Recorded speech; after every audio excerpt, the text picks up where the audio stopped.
Alors, on est suivi en ligne, un peu, et il y en a d'autres qui viennent de s'inscrire. Bien, mesdames, messieurs, chers collègues, chers étudiants, je suis heureux d'introduire cette séance consacrée aux associations diocésaines. Comme vous l'avez remarqué, si vous le connaissez, Emmanuel Taville n'a pas pu se joindre à nous comme cela a été prévu, puisqu'il a été empêché pour des raisons de santé, je crois. Nous avions deux solutions, soit annuler la séance, soit nous substituer à lui, si tant est que cela soit possible. Mais il se trouve que Martin Dumont et moi-même avions été conviés à un colloque à La Roche-sur-Yon en juin dernier pour ce même centenaire de l'accord de 1924. Ce colloque ne s'est pas tenu alors que nous avions sagement envoyé nos communications. Donc les communications étaient toutes prêtes, au chaud, depuis le mois de juin. Il ne nous restait donc plus qu'à les sortir des tiroirs pour vous les proposer ce matin, cet après-midi, ce soir. Voilà, donc je commencerai par évoquer, j'allais dire, la préhistoire des associations diocésaines, comment on en est arrivé à cet accord de 1924, et je remonterai même assez en avant, c'est-à-dire à la loi de séparation de 1905, sans laquelle on ne peut pas comprendre ce qui se passe en 1924. Et ensuite, Martin Dumont nous présentera les accords de 1924 eux-mêmes en les resituant dans son contexte. Je profite, c'est une séance qui est organisée conjointement par l'IRER, Institut d'études et de recherche sur les religions, et le séminaire politique et religion que j'anime tous les lundis à la même heure, par en ces lieux à Serpente. Peut-être que certains se sont égarés et que comme une conférence du président du Sénat a lieu au même moment, l'accès risque d'être un peu difficile. Donc, nous verrons peut-être arriver quelques visages au cours de la soirée. Donc, je vais prier uniquement les participants anciens et nouveaux, puisque c'est la première séance du second semestre, de noter leurs coordonnées. Pour les autres, ce n'est pas nécessaire. Je me dispenserai de vos mails en particulier et d'autres informations. Bien, vous voyez, il suffisait de dire que vous avez été bloqué au 17 rue de la Sorbonne. Voilà, c'était prévisible. C'était prévisible. Alors, cela n'empêchera pas de lire l'ouvrage d'Emmanuel Taville, Les associations diocésaines, un siècle après l'échange de lettres, des 11 et 17 janvier 1924, surtout que lui va traiter de ce qui se passe après, jusqu'à nos jours. Bon, peut-être qu'un jour, nous l'entendrons, nous verrons. Donc, je me donne la parole, c'est le plus simple. Oui, absolument. Et puis ensuite, naturellement, il y aura, comme à l'accoutumée, un débat avec l'auditoire. Donc, mon intervention est intitulée De la fin des fabriques à la création des diocésaines, entre les encycliques Gravissimo Officii Munere et Maximam Gravissimamque, une approche diplomatique. Vous le savez, le débat sur la séparation est ancien, je veux dire au cours du XIXe siècle. Il a été relancé en juin 1903 avec l'installation d'une commission parlementaire chargée de statuer sur la séparation. Elle était présidée par Ferdinand Buisson et avait pour rapporteur Aristide Briand, député socialiste indépendant de la Loire, l'un et l'autre membres de la Ligue nationale des libres penseurs, fondée un an plus tôt et qui a fait de la séparation l'un de ses chevaux de bataille. Un premier projet est déposé par le protestant Francis de Pressensé. Il sert de base aux premières discussions qui débouchent sur le dépôt d'un avant-projet par Briand en octobre 1903, projet relativement libéral. De son côté, Émile Combes présente en octobre 1904 un projet qui vise moins à séparer l'Église de l'État qu'à la priver de financement en maintenant sur elle un contrôle précisément de la part de l'État. Mais Combes doit démissionner en janvier 1905, victime de l'affaire des fiches. Un député a révélé en effet en 1904 que le ministre de la Guerre, le général André, faisait espionner les officiers, notamment par des francs-maçons, chargés de noter leurs habitudes religieuses. Pourtant, au cours de l'année 1904, les tensions se sont exacerbées avec l'Église. Du côté anticlérical, on assiste à une forte mobilisation de la part des libres penseurs qui tiennent leur congrès international à Rome, de la part aussi des francs-maçons ou encore de la part de la Ligue des droits de l'homme, fondée en 1898 dans le contexte de l'affaire Dreyfus, et dont 146 sections se prononcent en faveur de la séparation. Enfin, l'Humanité, en publiant en mai 1904 la lettre que le secrétaire d'État du pape, le cardinal Méry Delval, avait adressée à l'ambassadeur français auprès du Saint-Siège pour protester contre le voyage du président Loubet à Rome, contribue à aggraver la crise avec la papauté. Les relations diplomatiques sont rompues avec Rome. Le soutien qu'apporte le gouvernement à deux évêques républicains, Jay et le Nordez, sommés de se rendre à Rome pour s'expliquer, accroît encore les tensions. Le débat commence à la Chambre des députés le 23 mars 1905 sur le projet présenté par Aristide Briand. L'article 1er relatif à la liberté de conscience passe sans encombre, de même que l'article 2, le plus essentiel, la République ne reconnaît ni ne salarie aucun culte. Celui-ci signifie donc la suppression du budget des cultes et la fin de tout lien juridique entre l'État et les cultes. La dévolution des biens, en revanche, suscite davantage de polémiques. C'est l'article 4, les conservateurs obtenant le principe d'un inventaire, ce que l'on a souvent oublié parce que la crise a laissé penser que l'initiative venait des hommes du gouvernement. Mais ces conservateurs restent, c'est-à-dire les adversaires de la loi, restent inquiets sur la possibilité de création d'associations cultuelles qui pourraient être schismatiques. Des concessions furent faites sur ce point. Le texte est adopté par la Chambre des députés le 3 juillet. Elle est votée au Sénat le 6 décembre. Elle est enfin promulguée le 9 décembre 1905. D'un certain point de vue, le vote de la loi de séparation offre un espace de liberté sans précédent à l'Église de France, mais le premier à en user est le pape, qui dès le 21 février 1906, 10 jours après avoir publié l'encyclique Vehementer Nos, qui condamnait la séparation, nomme 14 évêques au siège vacant avant de les sacrer en personne à Rome 4 jours plus tard. Mais il faut ajouter à ces 14 promus la nomination de l'abbé Deschelette comme évêque auxiliaire de Lyon, le transfert de Monseigneur Bouquet de Mende à Chartres et la promotion de 3 évêques, Monseigneur Luçon nommé coadjuteur, à Reims, Monseigneur Hénard à Auch et Monseigneur Hamet, qui était évêque de Bayeux, nommé coadjuteur de l'archevêque de Paris. Ces nominations avaient été préparées dès le mois d'octobre précédent, le secrétaire d'État demandant alors aux évêques des provinces dans lesquelles des diocèses étaient vacants de lui signaler les meilleurs candidats possibles pour ces évêchés. Cette nomination de 14 évêques résidentiels est aussi un geste politique, comme le montre la personnalité des nouveaux promus, en général des prêtres pleinement en accord avec le Saint-Siège et dont beaucoup avaient été écartés de l'épiscopat dans les années précédentes. L'abbé Sagot du Vauroux, chanoine de La Rochelle et directeur du bulletin religieux de ce diocèse, était ainsi décrit par Monseigneur Fusé comme, je cite, agité et même agitateur. Ce n'est pas la meilleure recommandation qui soit pour parvenir à l'épiscopat sous, à l'époque, concordataire. L'abbé Deschelette, que le cardinal Coulier demandait comme évêque auxiliaire depuis 1895, avait été barré par Monseigneur Servonnet, archevêque de Bourges, et passé pour l'homme des congrégations. Quant à l'abbé Gibier, curé de la paroisse Sainte-Paterne d'Orléans, il était dénoncé par le préfet du Loiret comme un dangereux adversaire. Par cette nomination très rapide, Pie X, et nous allons voir l'importance que cela aura par la suite, provoque un rééquilibrage au sein de l'épiscopat français et adresse un signe fort aux autres évêques. Il y a désormais 2 épiscopats, l'épiscopat d'origine concordataire et l'épiscopat composé des évêques de Pie X, qui au 14, il faut ajouter au 14, ceux qui ont été promus. Le pape entend du reste faire de ces nouveaux évêques des missi dominici, chargés d'expliquer à leurs confrères la ligne pontificale. Au début du mois de mars, Pie X écrit ainsi au cardinal Richard pour lui signifier qu'il a réuni les évêques récemment sacrés pour, je cite, leur faire, dans le plus grand secret, des recommandations sur la conduite à tenir dans la prochaine assemblée générale à laquelle ils sont invités.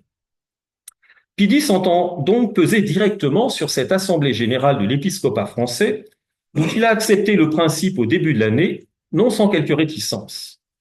L'initiative en revient pourtant aux cardinaux, qui le 28 décembre 1905 s'étaient réunis à l'archevêché de Paris pour décider de la conduite à tenir après le vote de la loi. De son côté, monseigneur Mignot, archevêque d'Albi, avait réuni dans sa ville archiépiscopale les évêques favorables à l'acceptation de la loi. Le secrétaire d'État fait alors savoir à la fin du mois de janvier au cardinal Richard que le pape approuve le principe d'une assemblée générale des évêques de France, mais précise, elle aura lieu sous la présidence collective des 5 cardinaux. Ils devront former une commission composée de 2 archevêques et de 2 évêques pour préparer les questions qui seront examinées dans l'Assemblée. Les évêques devront être choisis autant que possible dans les différentes régions de France et représenter les tendances diverses qui se sont manifestées dans l'épiscopat. Conformément au souhait du Saint-Siège, le cardinal Richard avait donc réuni la commission préparatoire le 3 mars. Elle se composait de 5 cardinaux, ainsi que des archevêques de Toulouse, monseigneur Germain, et Besançon, monseigneur Fulbert Petit, des évêques enfin de Nantes et Soissons. La commission avait fixé la date de l'Assemblée générale au 13 mars 1906, l'archevêque de Paris envoyant les convocations dès le 5, avant de décider de surseoir en prenant prétexte du changement de ministère consécutif à la crise des inventaires. Et il écrivait « Il semble nécessaire aussi de connaître le résultat des élections qui vont avoir lieu à la fin du mois d'avril, afin de connaître les modifications qui ont pu se produire dans l'opinion publique. » C'est ce que le cardinal Richard écrivait au pape, espérant qu'il y ait une sorte de renversement politique. Il n'en fut rien des élections de 1906, consolidant la majorité des républicains de gauche. Encore une fois, cette décision d'ajournement provoque un certain trouble chez les évêques. L'archevêque de Lyon manifeste sa surprise. D'une part, en ce qui concerne nos régions, les catholiques sont troublés et les consciences sont inquiètes. On attend avec une impatience fiévreuse le dernier mot de cette situation cruelle et tout retard ne fait qu'augmenter les anxiétés. L'évêque de Beauvais regrette également le report de l'Assemblée. Nous allons encore rester dans l'indécision, écrit-il. Chacun va continuer à agir à son gré. Les fidèles ne sauront qu'y entendre. Il leur semblera que nous faiblissons. Ils perdront cette confiance qu'ils avaient reprise depuis 2 mois et qu'ils gardent encore. Et alors, nous serons inévitablement affaiblis.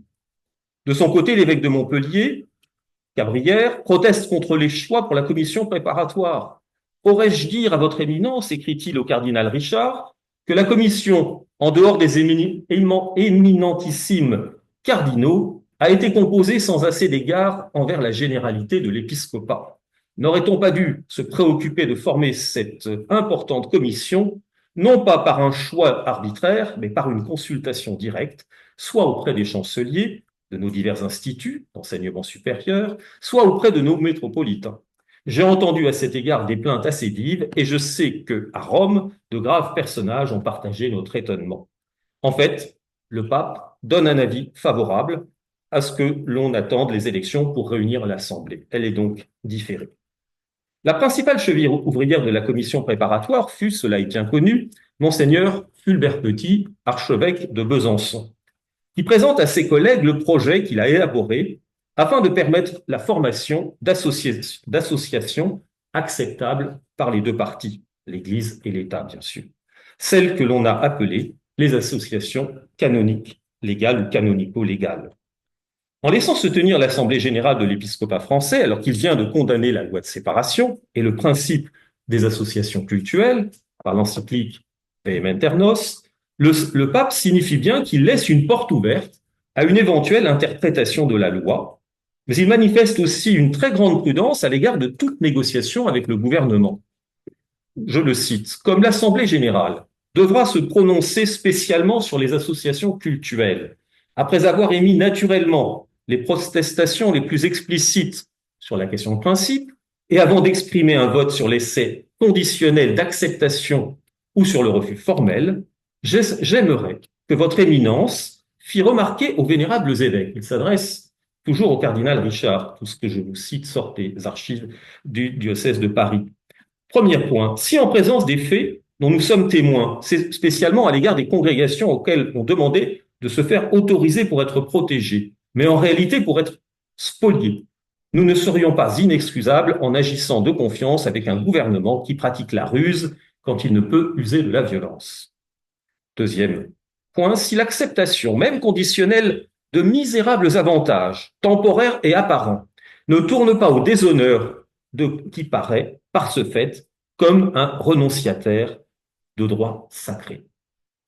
Troisième point, si la facile condescendance à accepter les hypocrites concessions faites maintenant pour calmer les mécontents et pour tromper les faibles n'encourage pas le gouvernement à enlever peu à peu et sous de faciles prétextes le tout qu'il convoite, même les églises, quand il n'aura plus peur des soulèvements du peuple, actuellement justement indignes.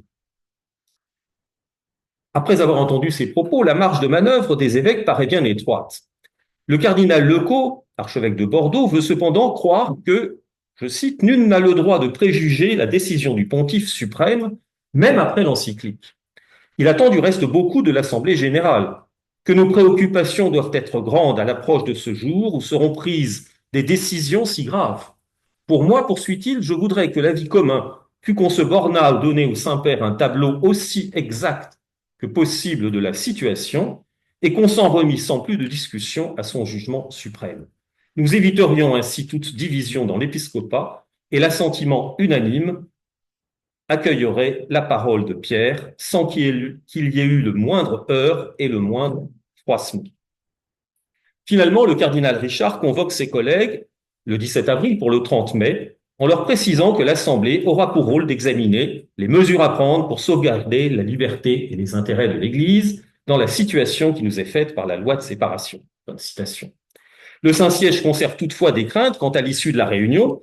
Comme l'écrit sans embâche le cardinal Méry-Delval à Richard, nous espérons beaucoup que malgré la fatigue qu'elle ressent, votre éminence pourra un peu présider à cette assemblée, car elle paraît faible et donne à croire l'assemblée, apparemment le cardinal aussi, et donne à craindre pour le résultat de la réunion. Votre éminence connaît bien la pensée du Saint-Père, telle qu'il l'a manifestée dans sa lettre du 4 mars. Les derniers événements n'ont fait que confirmer sa sainteté dans les réflexions qu'elle vous a signalées. Puis, quelques jours plus tard, le secrétaire d'État recommande le secret le plus absolu dans les réunions, les décisions devant être prises au scrutin secret. La mission confiée au cardinal Richard est claire. Il doit guider l'Assemblée et éviter toute tentative de négociation avec le gouvernement. L'archevêque de Paris est bien considéré, plus que jamais, comme le relais du Saint-Siège auprès des évêques de France. De fait, à l'ouverture de l'Assemblée générale, le cardinal Richard porte à la connaissance de ses collègues la lettre que lui a adressée le pape le 4 mars, ce qui jette un froid sur la réunion. Il faut que le coadjuteur récemment nommé à Paris, Hamet, nuance les propos pontificaux en se recommandant de ses récents entretiens avec Pie X pour que l'atmosphère se détende quelque peu. En fait, le cardinal Richard, âgé, demeure en retrait, les principaux animateurs de la réunion étant Monseigneur Chapon, évêque de Nice, Monseigneur Mignot, archevêque d'Albi, et Monseigneur Petit, archevêque de Besançon. 3 questions sont posées aux évêques. La première porte sur l'acceptation des associations cultuelles établies par la loi. Sur 74 évêques présents, 72 répondent non, marquant par là même le refus de la loi. Seul Monseigneur Lacroix, évêque de Tarentaise, par attachement à une solution conciliatrice, vote oui, en compagnie du vieil évêque de Meaux, Monseigneur Debrier, dont je n'ai jamais compris comment et pourquoi il avait voté dans ce sens. Sans doute s'est-il trompé de bulletin. C'est l'explication la plus plausible. La deuxième question est beaucoup plus significative. Est-il possible d'instituer des associations cultuelles à la fois canoniques et légales? Est-il demandé aux évêques, après que Monseigneur Fulbert Petit a exposé l'intérêt de ce type d'association, c'est sa grande œuvre, à ce moment-là. Le oui l'emporte avec 48 voix contre 26 non. 2 autres votes interviennent ensuite, mais c'est bien la réponse à cette deuxième question qui introduit une partition décisive au sein de l'épiscopat. Entre une fraction intransigeante, qui comprend à la fois des évêques concordataires, au premier rang desquels Monseigneur Touché, évêque d'Orléans, Monseigneur Dubillard, évêque de Quimper, ou Monseigneur Turinaz, évêque de Nancy, et les 14 évêques nommés en 1906. Mais la majorité reste formée d'évêques modérés, soucieux de trouver un accommodement permettant à l'Église de s'organiser après le 11 décembre 1906. Ces évêques conduits par Petit, Mignot, Chapon ou encore Fuset, qui a de son côté mis en avant le modèle des associations allemandes, créées avec l'accord de Rome au lendemain de la crise du Kulturkampf, s'inscrivent dans le droit fil de la pratique concordataire qui les a conduits à toujours négocier avec les pouvoirs publics depuis leur accession à l'épiscopat. Pour les mêmes raisons, cardinaux et archevêques avaient joint leur voix à celle des partisans du oui. Mais il est clair, en mai 1906, que les 2 tiers de l'épiscopat sont favorables à la conciliation. De ce point de vue, l'appel des cardinaux verts du mois de mars n'est pas resté sans écho. Mais le vote des évêques français n'a en revanche guère d'effet sur la décision finale du Saint-Siège, même si les décisions de l'Assemblée plénière de l'épiscopat transmises au cardinal Méry Delval par l'abbé Clément, secrétaire du cardinal Richard, suscitent un débat serré au sein du Saint-Office, où la décision de sanctionner toute forme d'association n'est acquise qu'avec la voix du cardinal Méry Delval lui-même. Il est vrai que ce dernier avait considéré que le soutien d'une forte minorité d'évêques serait suffisant pour imposer les vues du Saint-Siège. La décision du pape de condamner toute forme d'association ne peut donc que surprendre les évêques modérés, d'autant mieux que le pape s'appuie sur le soutien de l'épiscopat français lors de l'assemblée plénière, alors que ses positions étaient beaucoup plus nuancées que ne laisse penser le Saint-Siège. Encore une fois, c'est le cardinal Richard que Méry Delval a choisi pour informer l'épiscopat de la nature de l'encyclique Gravissimo. L'archevêque de Paris réagit immédiatement en demandant au pape l'autorisation de réunir une seconde assemblée plénière afin de régler les problèmes pratiques d'organisation et envisage aussi le renforcement, la création, d'une commission permanente de l'épiscopat. Le secrétaire d'État accepte le principe d'une nouvelle assemblée en fixant très précisément les règles. Elle devra agir d'une manière uniforme dans la conduite, écrit-il, à tenir pour suivre les directions pontificales et sur la base de la dernière lettre encyclique. Il repousse en revanche l'idée d'une commission permanente de l'épiscopat. L'archevêque de Paris organise donc la tenue d'une seconde assemblée. Il réunit pour ce faire le 2 septembre une commission préparatoire composée de 18 évêques. Je ne vais pas vous les citer. On trouve à côté des cardinaux Richard, Poulier et Lecot 2 des archevêques récemment promus. C'est un signe, Hénard et Luçon. Mais aussi Fulbert Petit, l'archevêque de Besançon, et également Monseigneur de Cabrières, évêque de Montpellier. Il s'agit d'une commission équilibrée dont est cependant absent l'évêque de Nice, Monseigneur Chapon. L'Assemblée se réunit à partir du 4 septembre. Elle se prononce pour le maintien dans les églises jusqu'à une éventuelle évacuation par la force, pour l'organisation du financement du culte, mais redit son hostilité aux associations cultuelles. La question de l'avenir n'est donc pas réglée. L'Assemblée décide cependant de la publication d'une lettre collective que chaque évêque se charge de faire imprimer dans son diocèse. La parution d'extraits de cette lettre dans le Figaro, avant que le pape en ait eu connaissance, provoque un certain émoi à Rome, signe du climat de tension qui règne alors autour de ces questions, alors que le Saint-Siège approuve la lettre sur le fond. Les évêques y réaffirmaient en effet leur soumission absolue au pape et leur adhésion à sa condamnation de la loi de séparation des associations cultuelles, mais aussi des associations conformes aux règles canoniques. L'application de la loi de séparation après le 11 décembre 1906, il y avait un délai d'1 an qui était prévu entre le vote de la loi et son application, rend nécessaire aux yeux des évêques la réunion d'une nouvelle réunion plénière de l'épiscopat. Le pape avait donné son accord dès le mois d'octobre, tout en émettant des réserves sur la réunion d'une commission permanente de l'épiscopat, on l'a dit. La circulaire Briand du 1er décembre provoque de son côté de nouvelles réactions. Aux yeux de l'archevêque de Lyon, par exemple, elle rend plus que jamais nécessaire la réunion de l'épiscopat. Toutefois, le secrétaire d'État précise rapidement que cette réunion n'est pas acceptable.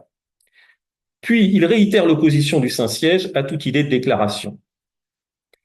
Les incidents liés à l'affaire Montanini et la divulgation de ces papiers dans la presse avivent les tensions, ce qui conduit le Saint-Siège à prôner la réserve la plus extrême. Je n'ai pas besoin d'ajouter, écrit le cardinal Méry Delval à Richard, que sa sainteté exige le plus grand et absolu secret sur ce qui se passe et se dit à l'Assemblée.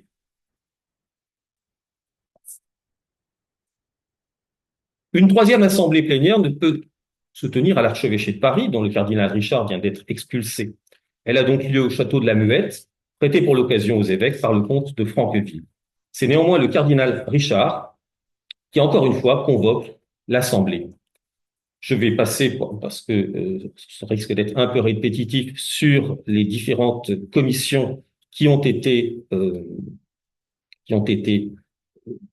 organisées pour en arriver à la décision finale des évêques qui se prononcent pour la recherche d'une solution légale permettant au clergé de conserver l'usage des églises. Les évêques se séparent, c'était la question principale posée par cette assemblée. Les évêques se séparent en adressant une lettre au pape dans laquelle ils professent de leur adhésion à toutes les décisions du Saint-Siège depuis 1905. Donc, point d'association cultuelle sous quelques termes que ce soit. Mais alors, comment règle-t-on l'affaire de la gestion des biens? Je vais vous en donner un exemple, l'exemple parisien, pour comprendre comment les églises en particulier vont pouvoir rester entre les mains du clergé. À Paris comme ailleurs, un an après la promulgation de la loi de séparation, les biens non immédiatement nécessaires à l'exercice du culte, à savoir notamment l'archevêché et les séminaires, sont récupérés par l'État et évacués par leurs occupants. Les paroisses sont en revanche peu affectées par ces changements. Elles conservent en effet la jouissance des églises qui leur est laissée à titre gratuit au terme de la loi du 2 janvier 1907. Une assemblée générale des curés du diocèse de Paris, réunie à l'Institut catholique le 4 février suivant, élabore alors un contrat de jouissance gratuite passé entre le curé et le préfet de la Seine ou, en banlieue, le maire de la commune concernée.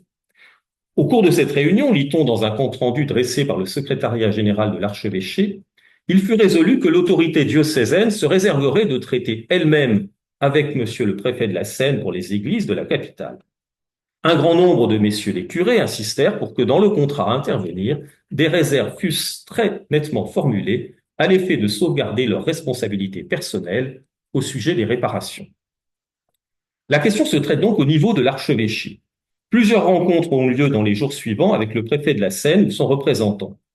Il est décidé qu'il serait procédé à un état des lieux auquel serait joint un inventaire de tous les objets mobiliers garnissant l'immeuble au moment de l'entrée en jouissance. Mais le cardinal Richard insiste pour, je cite, la suppression de toute mention d'inventaire et l'on substitua à ce mot malsonnant celui d'état récapitulatif. Le souvenir des inventaires de 1906 est encore dans toutes les mémoires. Néanmoins, l'absence de tout contrat signé par l'une ou l'autre partie laisse toutefois penser qu'il n'y eut pas d'acte formalisant cette situation. L'exacerbation des tensions autour du projet de contrat d'association a en effet conduit le Saint-Siège à renoncer à tout type d'accommodement, le secrétaire d'État demandant au cardinal Richard de renoncer à toute concession en la matière. Ce qui n'empêcha pas les églises de rester à la disposition du clergé. Se posait aussi le problème des presbytères. À Paris, 32 presbytères appartenaient à la ville. Une négociation entre l'archevêché de Paris et la préfecture de la Seine permet d'envisager qu'ils soient tous conservés par les curés des paroisses concernées contre un loyer dont le montant est calculé en fonction de la valeur du bien à partir des sommes acquittées pour la contribution foncière. Ces loyers varient entre 1 400 francs pour le presbytère de Saint-Médard et 12 000 francs pour celui de Saint-Sulpice, somme évidemment annuelle. En banlieue, en revanche, les curés semblent avoir eu plus de mal à conserver la jouissance de leur presbytère. Il reste que dans l'ensemble, l'impression prévaut au début de 1907 d'un passage en douceur d'un système à l'autre, comme le montre cette lettre de l'archevêque de Paris aux curés concernés.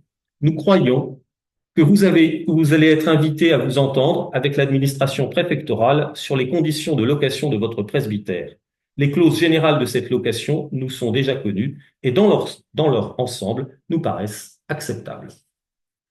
En matière d'organisation paroissiale, les conseils de fabrique tiennent leur dernière séance au cours du mois de décembre 1906. Ils sont néanmoins remplacés par des conseils paroissiaux institués par un règlement archiépiscopal de mai 1907 qui prévoit que ce conseil comprendra 10 membres dans les paroisses de plus de 5 000 habitants et 6 dans les autres. C'est à peu près la même chose que les conseils de fabrique. Ces conseils ont notamment la lourde charge de s'occuper du financement des cultes. Alors, comment du refus des associations cultuelles en arrive-t-on aux associations diocésaines? Je vais prendre encore quelques minutes, si je m'y autorise. Les républicains se sont assez vite rendus compte des inconvénients suscités par l'absence de relations diplomatiques entre la France et le Saint-Siège. Dès 1912, René Viviani envisage de renouer ces relations alors que la guerre fait rage dans les Balkans. Les débuts de la Grande Guerre, menée par l'Union sacrée, favorisent ce rapprochement, surtout après la nomination du catholique Denis Cochin au gouvernement. Des émissaires sont envoyés à Rome, à l'image de Marc Sandier, tandis que le cardinal Hamet, archevêque de Paris, sert aussi d'intermédiaire. Le pape, on le sait, n'est pas représenté officiellement à la conférence de la paix qui s'ouvre à Versailles en 1919, l'Italie s'y étant opposée par peur que ne soit posée la question de Rome, mais Benoît XV a envoyé un observateur en la personne de Monseigneur Ceretti, secrétaire de la Congrégation des affaires ecclésiastiques extraordinaires. Il est notamment chargé de veiller aux intérêts de l'Église catholique dans les anciennes colonies allemandes. En fait, il en profite pour multiplier les contacts avec les dirigeants français et prépare ainsi la reprise des relations entre le Vatican et la France. Je m'appuie notamment sur les travaux de Giuseppe Croce sur ce point. Sur le terrain politique, le contexte est également favorable puisque les élections de novembre 1919 ont été remportées par le bloc national, alliance électorale qui va des radicaux aux catholiques, mais s'appuie sur une catholique et nationaliste, mais s'appuie sur une base de républicains qui sont loin d'avoir tous abandonné leur attachement à la laïcité. Cela dit, cette nouvelle majorité, plus conservatrice que celle élue en 1914, permet d'engager de nouvelles négociations avec le Saint-Siège. En 1920, Jean Doulcet, diplomate et catholique, est envoyé à Rome comme chargé d'affaires avec pour mission d'engager une négociation avec le Saint-Siège sur les modalités d'une reprise des relations diplomatiques. La lettre que lui adresse Alexandre Millerand, ancien socialiste indépendant, devenu chef du gouvernement, marque bien les intentions du gouvernement qui est tout à fait prêt à envoyer un ambassadeur auprès du Saint-Siège, mais pas nécessairement à recevoir un nonce à Paris. Soulignons, je cite, que l'opinion publique en France n'acquiesce pas encore unanimement à la reprise des relations avec le Vatican.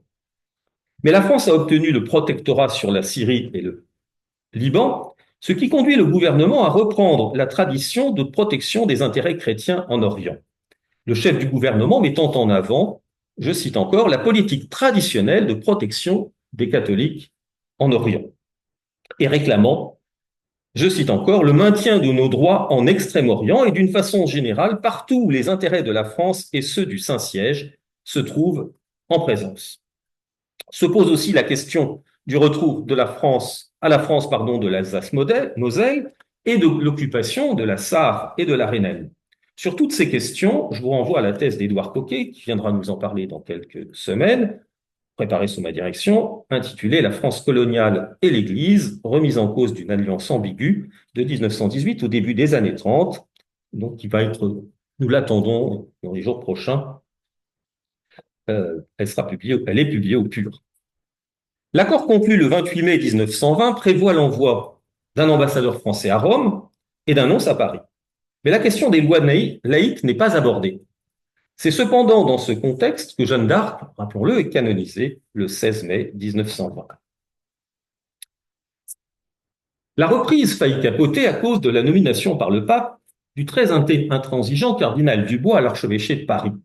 Mais finalement, la Chambre des députés ratifie l'accord du 28 mai par 391 voix contre 179. Le Sénat, plus à gauche, est plus lent à se prononcer, mais sans attendre, Briand, devenu président du Conseil, nomme un ambassadeur à Rome en la personne de Charles Jaunard, sénateur du Pas-de-Calais et président de l'Alliance démocratique, ce qui montre l'importance accordée à ce poste. De son côté, le pape envoie à Paris Monseigneur Ceretti. Au même moment, le Saint-Siège accepte de faire des concessions sur la question des nominations épiscopales. Le gouvernement français souhaitait en effet pouvoir disposer d'un droit de regard sur le choix des futurs évêques. Le cardinal Gasparri rédige finalement un aide-mémoire en mai 1921 qui précise que le gouvernement français pourra émettre des objections sur un candidat pressenti par le pape à condition qu'elles soient de nature politique. Les rapports diplomatiques normaux, lit-on, entre la France et le Saint-Siège, heureusement rétablis, entrent en vigueur. Je n'arrive plus à me relire, c'est pas très grave. Bref, vous avez compris, si le candidat choisit récusé pour des raisons politiques, on en choisira un autre parmi les trois qui avaient été sélectionnés. Restait posé le problème de la gestion des biens. Le refus des associations cultuelles en 1906 par le pape Pie X avait laissé la question en suspens. Mais l'Église rencontrait des problèmes pour l'administration des fonds provenant du dernier du culte. Je veux parler des biens qui étaient restés à la disposition des églises ou avaient été acquis depuis.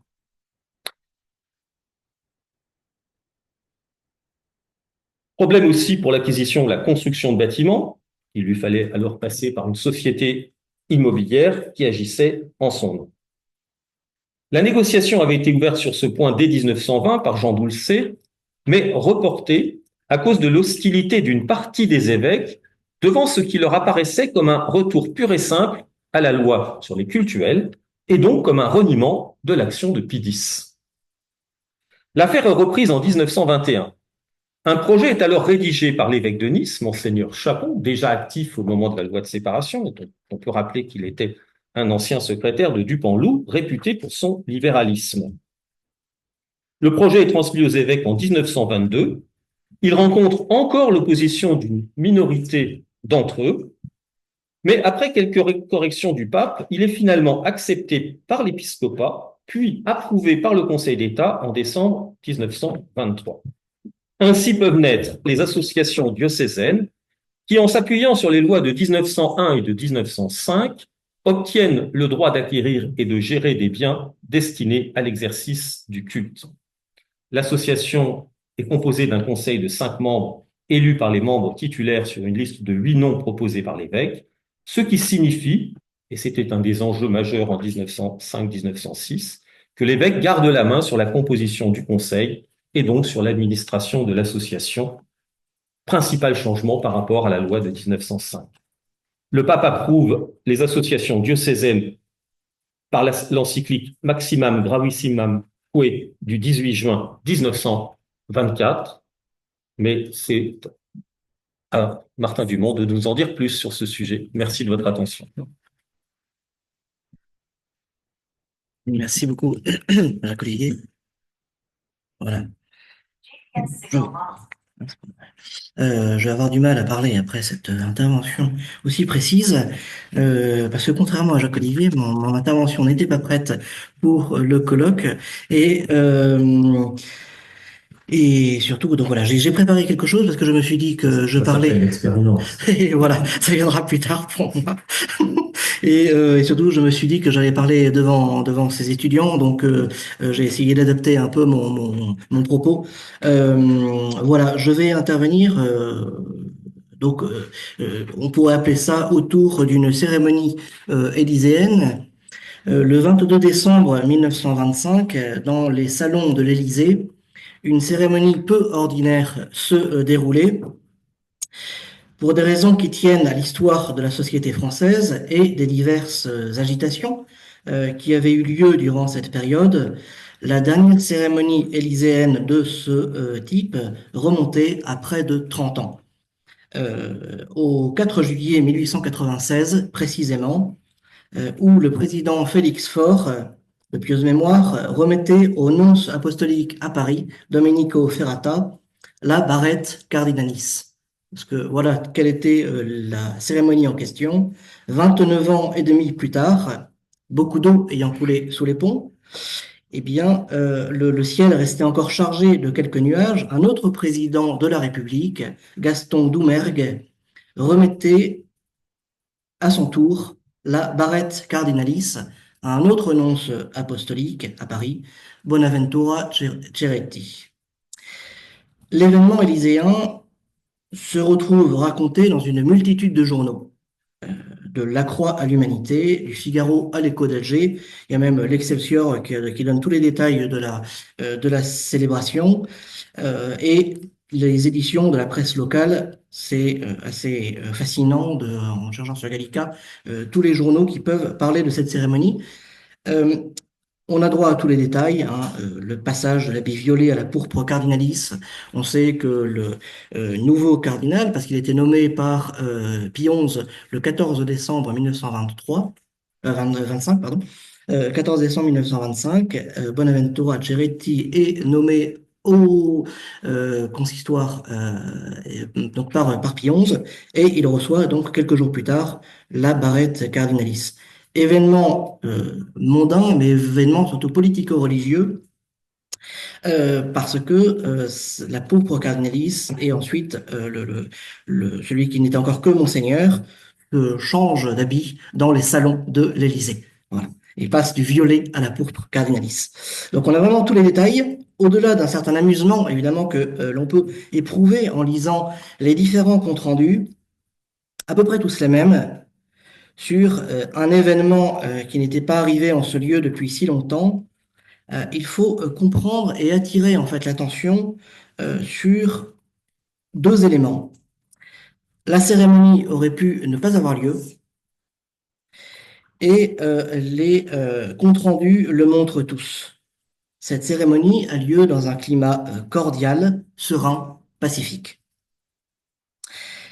Cette cérémonie aurait pu ne pas avoir lieu, d'abord pour une raison externe, si l'on veut. La tradition de la remise de barrettes remontait, semble-t-il, à Henri IV et voulait que ce soit un prince ou un chef de l'État de confession catholique qui procède à cet acte.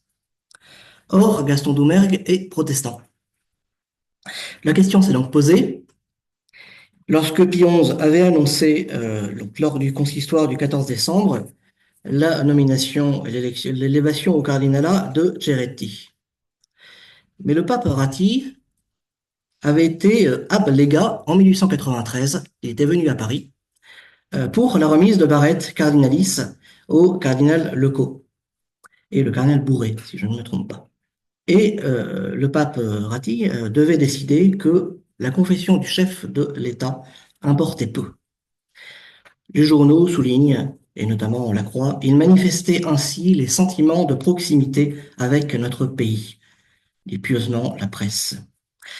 L'autre raison qui aurait pu empêcher cette cérémonie élyséenne de se tenir était d'une toute autre nature et explique, par effet de miroir, la quasi-unanimité de la presse dans ces comptes rendus qui se répètent pratiquement tous. Voilà. Quelques mois auparavant, la nonciature à Paris avait manqué voir l'expérience de 1904 se renouveler avec un autre titulaire, le départ du nonce Ceretti pour Rome, sans grand espoir de revenir cette fois.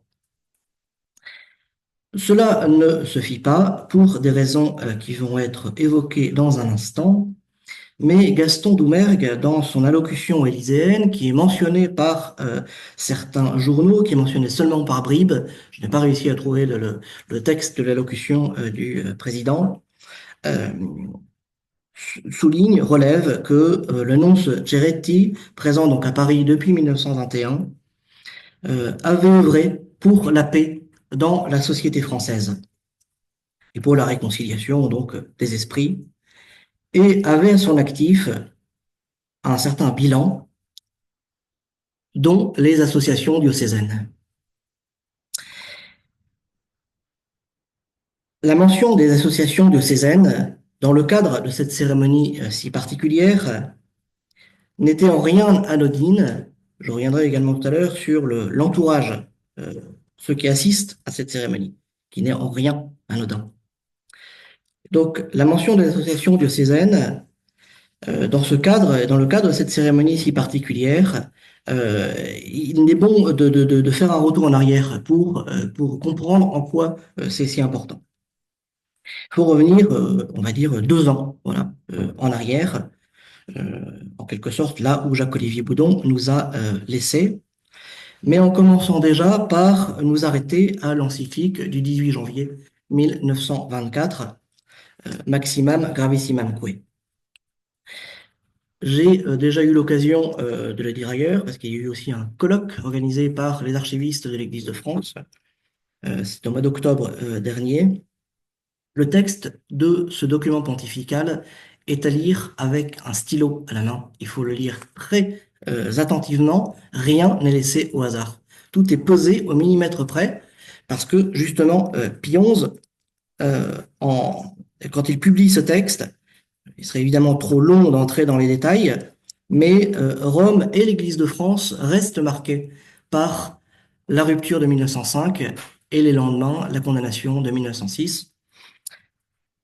Et Pie XI doit également passer outre l'opposition d'une partie de l'épiscopat, une grande partie, même si ça a évolué au fil du temps. De 1922 à 1923, la proportion d'évêques hostiles à l'accord, ou en tout cas au projet qui est présenté, évolue.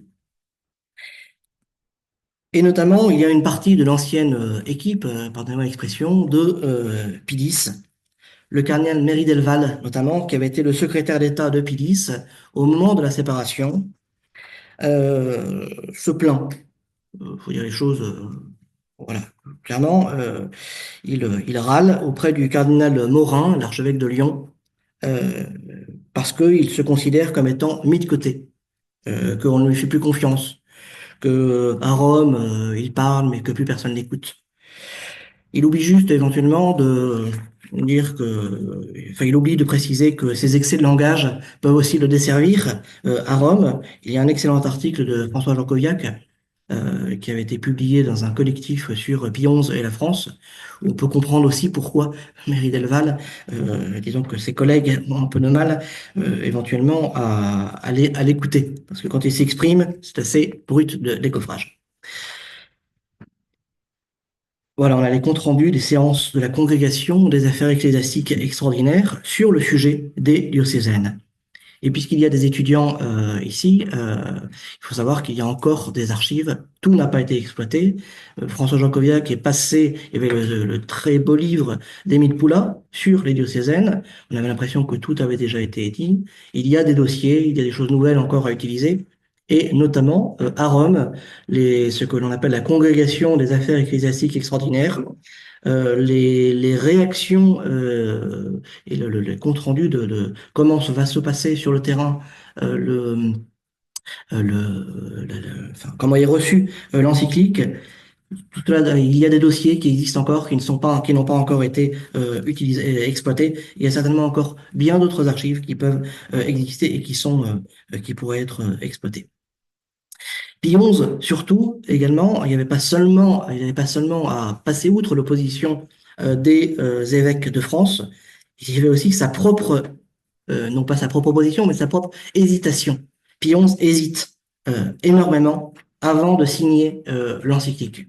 Il tient à être certain que en donnant le feu vert, en autorisant la formation d'associations diocésaines, il veut être sûr que, tout d'abord, on ne reviendra pas sur l'héritage de Pie X, sur ce que Pie X a déclaré, et puis il tient aussi à être assuré qu'au niveau légal, les choses sont vraiment bien fixées. Cette hésitation, les archives le montrent bien. L'avis unanime du Conseil d'État du 13 décembre 1923 qui va ouvrir la voie, ce qui précède immédiatement l'échange de lettres entre Raymond Poincaré et le nonce Ceretti, les 11 et 17 janvier 1924. Euh, c'est cette hésitation finalement du pape entraîne des décisions et oui, c'est le Conseil d'État donne un avis qui est adopté à l'unanimité et les choses auraient pu être complètement différentes si Pie XI avait agi d'une autre manière. Et elle déclare avec netteté la conformité des statuts types des associations diocésaines, la conformité donc avec le droit français issu de la loi de séparation. Il y a un certain agacement au niveau à la tête de l'État. Poincaré ne comprend pas. Le nonce commence lui aussi à trouver que les choses traînent en longueur. Ceux qui poussent à l'acceptation eux aussi ne comprennent pas les hésitations de Pie XI, mais Pie XI aussi doit faire avec les avis donnés par la congrégation des affaires ecclésiastiques extraordinaires. Il a fallu en fait 2 ans pour que l'épiscopat évolue un peu sur cette question. On m'a fait parvenir, c'est un prêtre qui est à Rome, qui prépare une thèse actuellement à la Grégorienne, qui, sachant qu'il y avait cette rencontre ce soir, me dit, bah, tiens, j'ai trouvé dans les archives, dernièrement, c'est les archives Maurice Blondel, une lettre qui parle justement de la question des associations diocésaines. Et ça évoque, la lettre évoque le cas de l'évêque de Marseille, qui, en septembre 1923, en septembre, euh, a, a eu, a participé à une retraite de ses prêtres diocésains, où il leur a dit, ben, en fait, avec Pie X, on pouvait s'entendre, avec Benoît XV, on peut aussi s'entendre. Pie XI a décidé d'aller de l'avant. On peut rien y faire. J'obéirai en fils de l'Église, mais on ne gagnera rien à signer cet accord. Donc les évêques, jusqu'au bout, un certain nombre d'évêques vont s'opposer à cet accord avec le gouvernement, et ce qui explique notamment, en fait, donc l'acte souverain de Pie XI, cette encyclique qu'il publie le 18 janvier 1924, mais où il dit explicitement, cette encyclique, c'est relevé par le journal La Croix, notamment, cette encyclique autorise, mais n'oblige pas. Elle autorise la création d'associations diocésaines, mais les évêques sont libres d'agir en suivant la demande pontificale ou d'agir comme ils le souhaitent. Ils sont libres. Je parlerai tout à l'heure très brièvement de la chronologie des créations d'associations diocésaines. Il y a un évêque, voilà, qui va jusqu'au bout, jusqu'à sa mort, va rester sur sa position. C'est l'évêque de Fréjus, Monseigneur Guilibert, qui est une création enfin, qui a été fait évêque par Pie X, et qui va décider de rester fidèle jusqu'au bout en disant, bah, en fait, puisque Pie XI avait consulté tous les évêques de France, ou leur avait demandé leur avis, il avait envoyé un mémoire extrêmement critique sur le projet. Et l'encyclique paraît, alors il la publie, hein, c'est publié dans le bulletin diocésain, mais il décide que comme il est libre, voilà, Pie XI nous laisse libre, eh bien il décide de ne pas justement former d'association diocésaine. Et donc ça sera l'avant-dernière. La dernière, c'est le diocèse de Digne. Je n'ai pas réussi à savoir pour quelle raison. Mais l'avant-dernière association diocésaine qui est créée, c'est en février 1927, après la mort, en fait, de l'évêque de Fréjus. Dans un article qu'il a publié sur un sujet plus large, Christian Sorel évalue en fait au départ à 80% d'évêques hostiles, puis progressivement entre 60 et 70%. Et puis il y a un basculement après l'encyclique avec des proportions inverses. Pour faire oublier à Rome ce moment plus ou moins agréable, eh bien, l'ensemble de l'épiscopat signe une adresse au pape, l'assurant de leur obéissance filiale. Pie XI les en remercie peu après lors d'un consistoire où il célèbre enfin en tout cas il rend hommage à leur esprit d'unité dans la suite de ce qu'ils avaient bien voulu faire au moment de ce qu'avait demandé Pie VII, puis au moment de la séparation justement et la condamnation faite par Pie X. Les premières associations diocésaines se mettent en place. La première, c'est Arras, Monseigneur Julien, qui avait beaucoup œuvré pour que l'accord se fasse dans le cadre des négociations. Les quatrième et cinquième, si je ne me trompe pas, voilà, ça c'est Paris et la cinquième. Nice, donc Monseigneur Chapon, c'est la quatrième. Et Bordeaux, c'est Monseigneur Andrieux, qui avait été extrêmement critique jusqu'au bout et qui en fait avait entraîné par là même l'avis du Conseil d'État du 13 décembre 1923. Monseigneur Andrieux avait dit on nous donne il était cardinal, pardon. Donc le cardinal Andrieux avait critiqué publiquement le projet qui était déjà connu, qui était pratiquement abouti, et ce faisant, c'était Poincaré qui avait demandé un avis au Conseil d'État, disant est-ce que voilà, est-ce que ces critiques sont réelles, qu'est-ce qu'elles valent?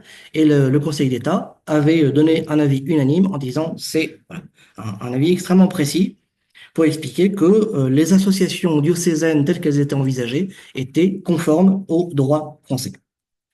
Donc Arras en premier, Paris 5e, Bordeaux 6e, Nice 4e. Tout se fait et se crée progressivement. On arrive avec un climat assez pacifié, euphorique pratiquement. À Paris, le cardinal Dubois propose à quelqu'un qui s'appelle Léon Noël, qui fait partie du Conseil d'État, d'être membre de l'association diocésaine. Et Noël explique, il explique dans l'article qu'il a consacré à ce sujet, disant, j'ai quand même fait comprendre à l'archevêque de Paris qu'il serait plus judicieux que je reste à l'extérieur, si pour comme ça je pourrais être plus utile plutôt que d'être à la fois membre du Conseil d'État et en même temps être membre d'une association de Cézanne. Effectivement, ça pouvait ce qu'on appelle faire un conflit d'intérêts. Et donc Léon Noël explique ça. Mais il y a également une grande conférence qui est organisée, je crois que c'est à l'Institut, et le conférencier est Pierre Cotte. Donc le sujet porte sur le nouveau statut légal de l'Église de France. Ceux qui assistent à la conférence, c'est le cardinal archevêque de Paris. Il y a le nonce est présent. On a Hébrard de la Villeneuve, le vice-président du Conseil d'État, qui y assiste. Et donc le conférencier Pierre Cotte, ancien militant de la CJF, juriste, qui œuvre au ministère des Affaires étrangères et qui était alors proche de Raymond Poincaré. Et la conférence donc réunit tout le beau monde politico-religieux et diplomatique pour écouter parler des associations diocésaines. Le temps est à la lune de miel entre l'Église et l'État, même si des points ont été laissés de côté, quand, patatras, les législatives du mois de mai 1924 donnent la majorité à ceux qui sont opposés, le bloc des gauches.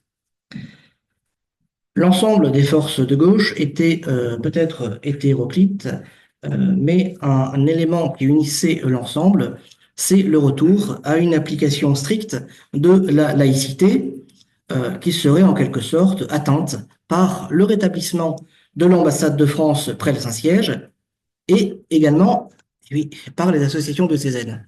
Donc on a dans les professions de foi d'un certain nombre, ça peut être précisé dans ces professions de foi ou non, mais sinon ça veut dire que c'est un arrière-plan.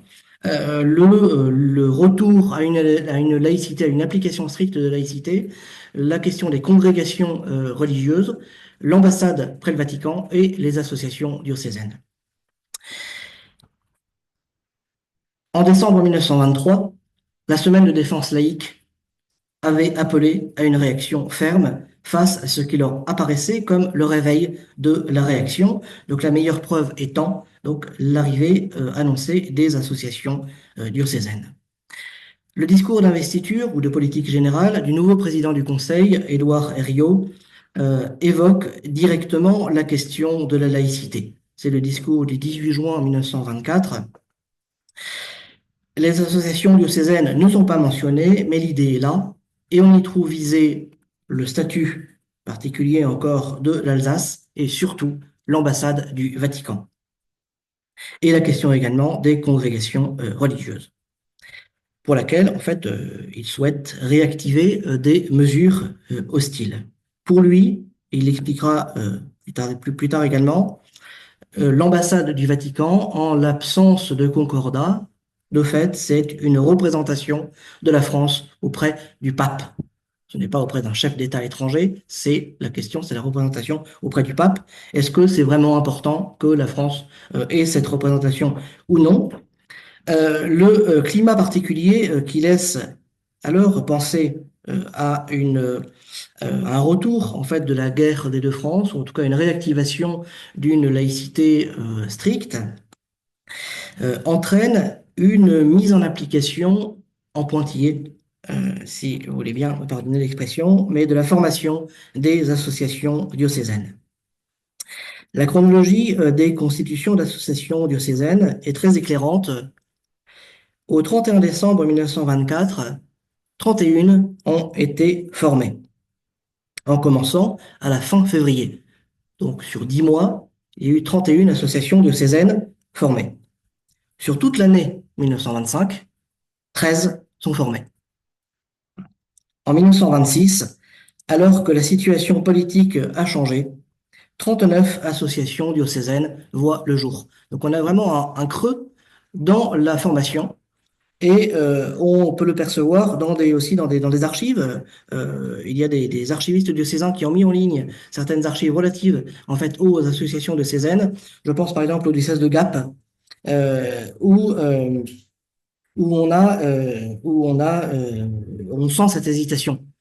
Certaines associations se créent et puis elles sont mises en sommeil. Donc, comme il s'agit de faire un bilan régulier, eh bien, en 1925, réunion de l'association diocésaine de Gap, où eh bien, on sent très clairement, on ne sait pas exactement ce que l'avenir réserve, donc on laisse les activités en sommeil.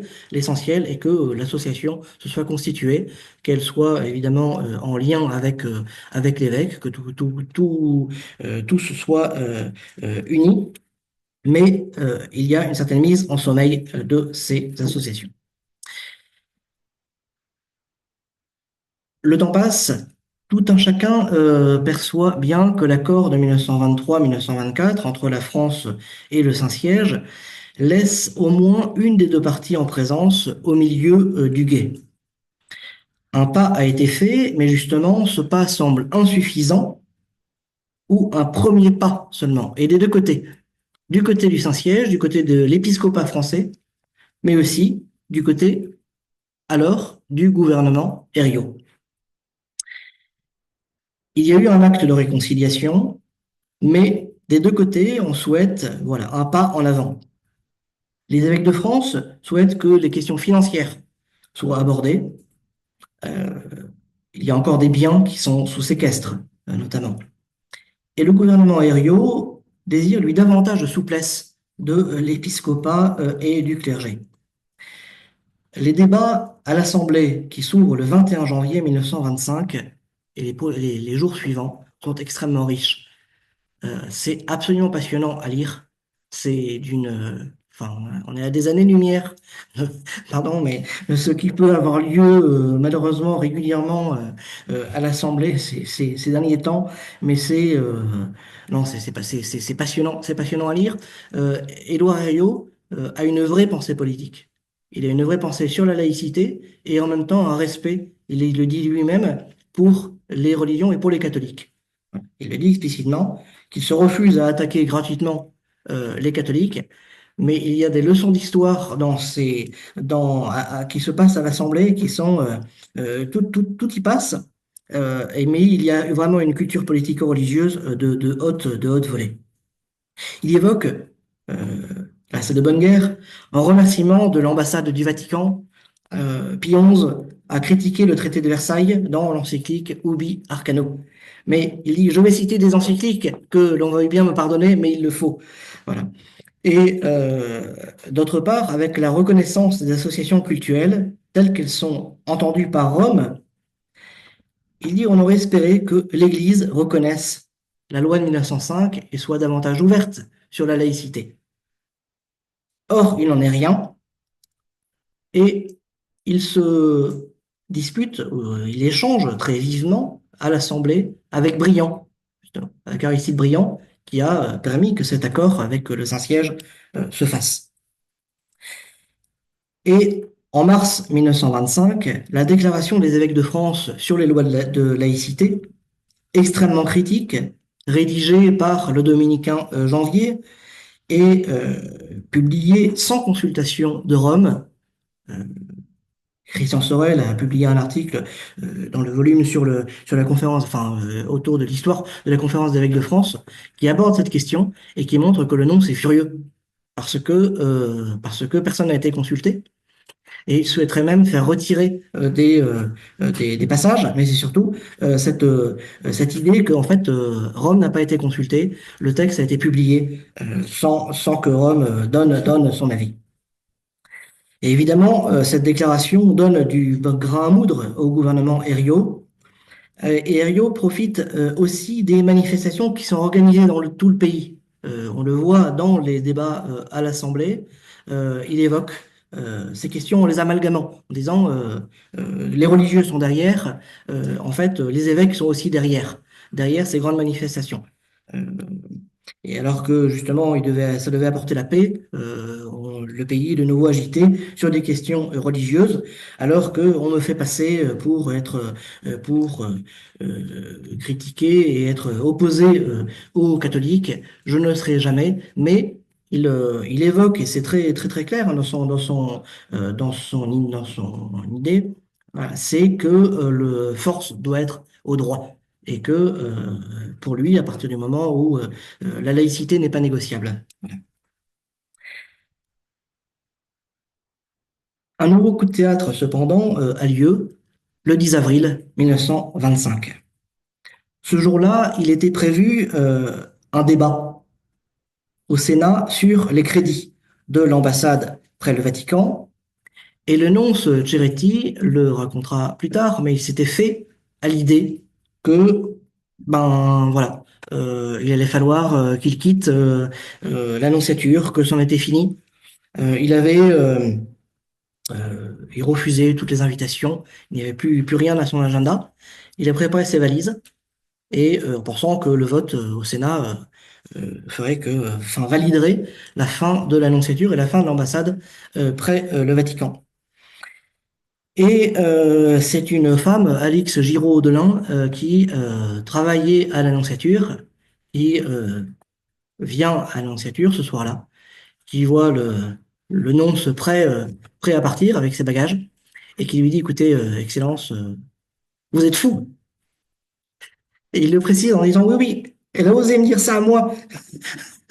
Et en fait, c'est elle qui, il dit, en fait, rappelez-vous de cela, c'est grâce à elle que l'annonciature continue encore à exister, parce que j'étais prêt à partir, elle m'a empêché de partir. Et en fait, à ce moment-là, le 10 avril 1925, le Sénat désavoue Herriot, non pas sur la question de l'ambassade du Vatican, parce que la question finalement n'est pas discutée, c'est sur la politique budgétaire de Herriot que le gouvernement tombe.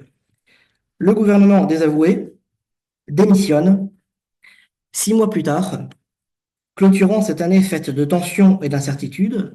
Le président Doumergue remettait au nonce Ceretti la barrette cardinalis, semblant ainsi euh, clôturer cette parenthèse compliquée, disons, à la fois pour l'Église de France et pour ceux qui avaient négocié euh, l'accord de 1923-1924.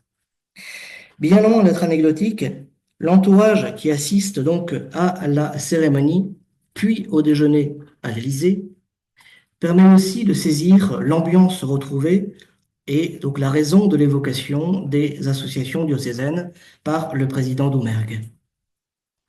On y voit Aristide Briand, Philippe Berthelot, qui donc est au ministère des Affaires étrangères, qui est secrétaire général du ministère des Affaires étrangères, Louis Canet, qui est le conseiller aux affaires religieuses, également pour le ministère des Affaires étrangères. Et tous trois qui ont été liés directement aux négociations avec Rome, aboutissant donc à l'accord.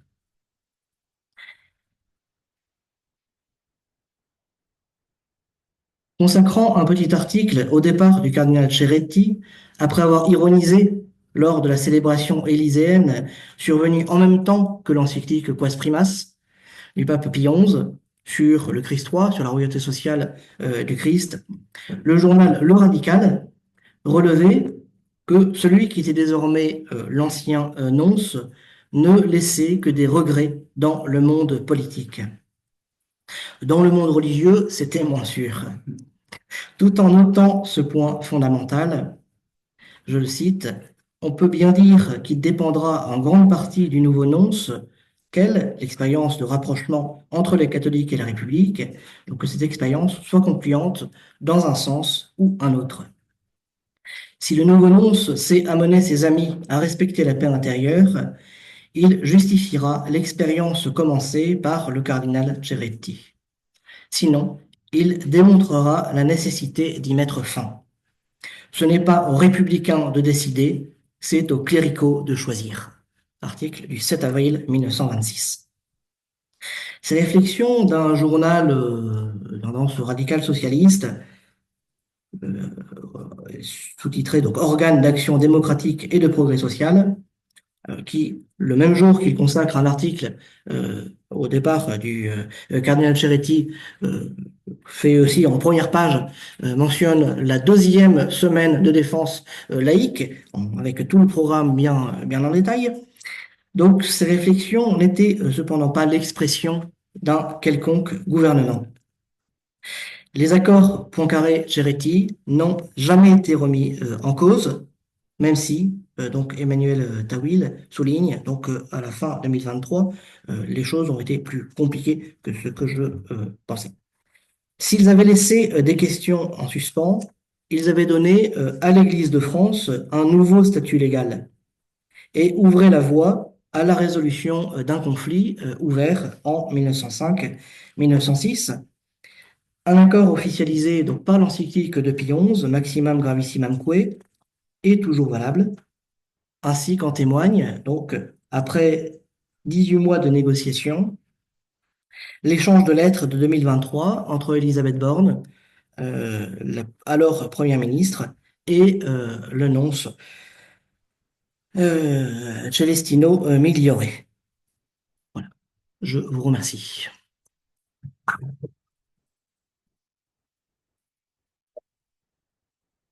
Bien, merci Martin pour cette communication très riche.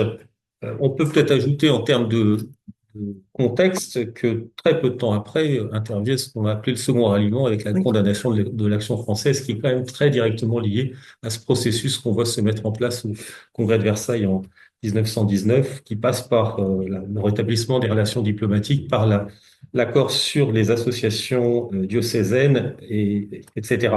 Et bon, c'est aussi un point intéressant. Et sur Herriot, c'est vrai qu'il a quand même été pas mal caricaturé sur sa politique, notamment au moment du cartel des gauches.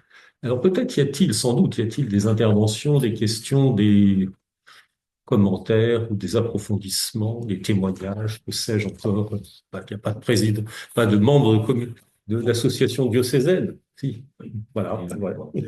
Justement, déjà, merci beaucoup d'avoir maintenu la séance et de ce que vous avez offert ce soir. Donc, première question, justement, le rôle de Louis Canet qui est évoqué à la fin.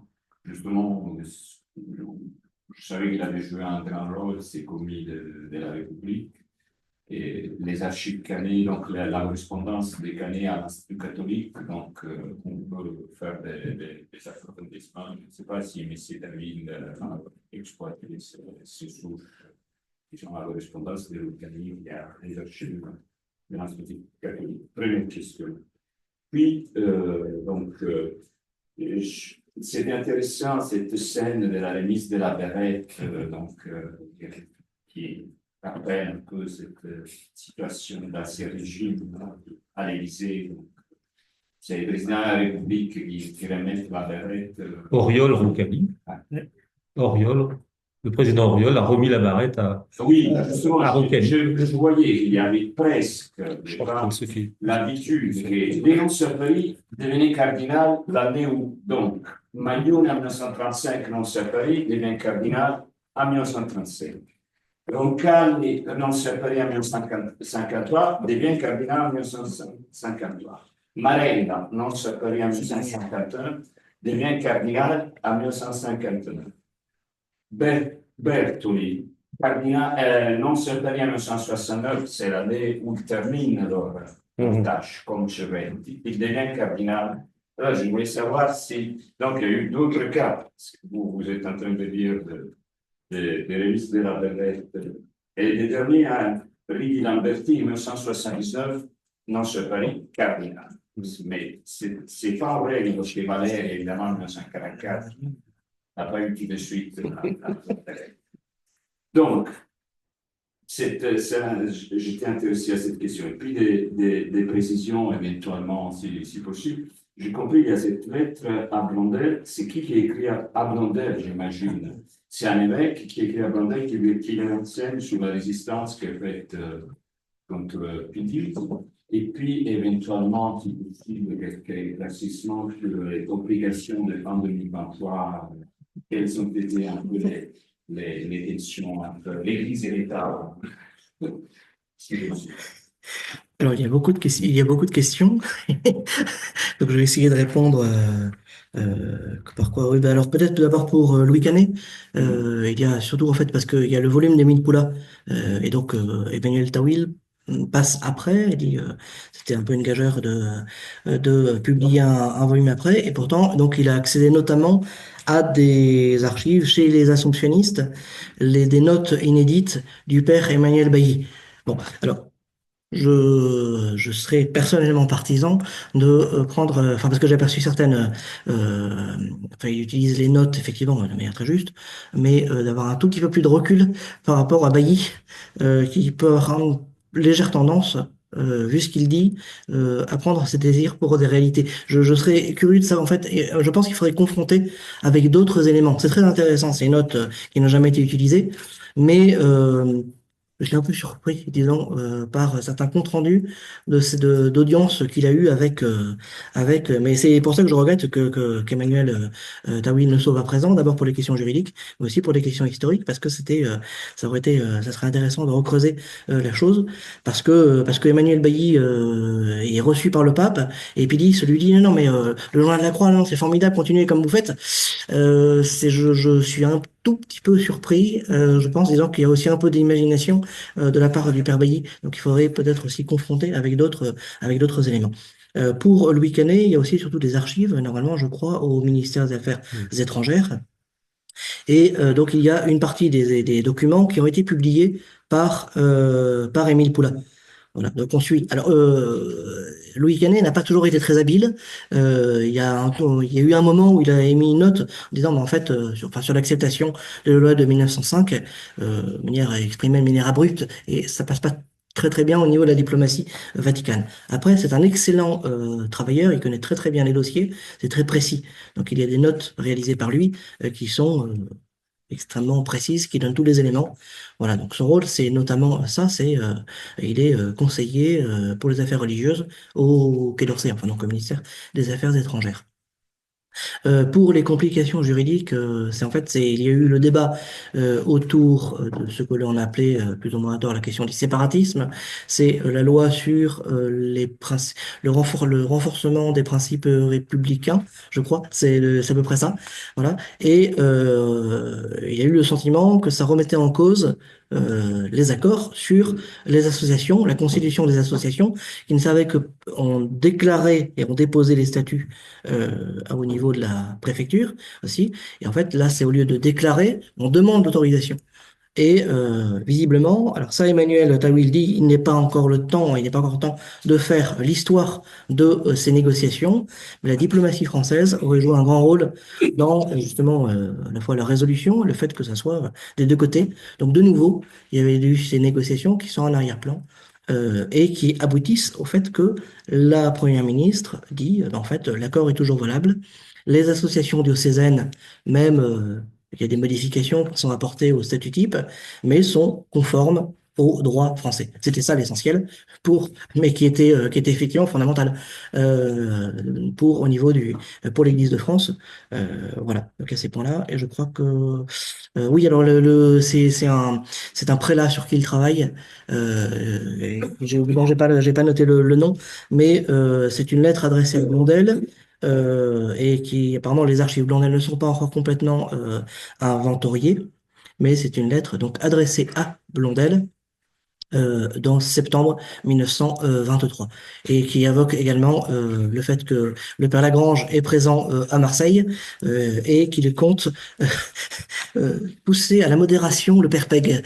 Alors le père Peg, disons que la modération, c'est pas exactement sa tasse de thé, donc voilà, c'est vrai que la lettre fait sourire, mais pour le reste, par contre, bon, ça donne un éclairage, ce que les évêques généralement écrivent en fait à Rome pour faire connaître leurs sentiments, écrivent à des confrères, mais là que ce soit exprimé en retraite de prêtres du diocèse, c'est aussi un élément qu'on ne connaissait pas forcément.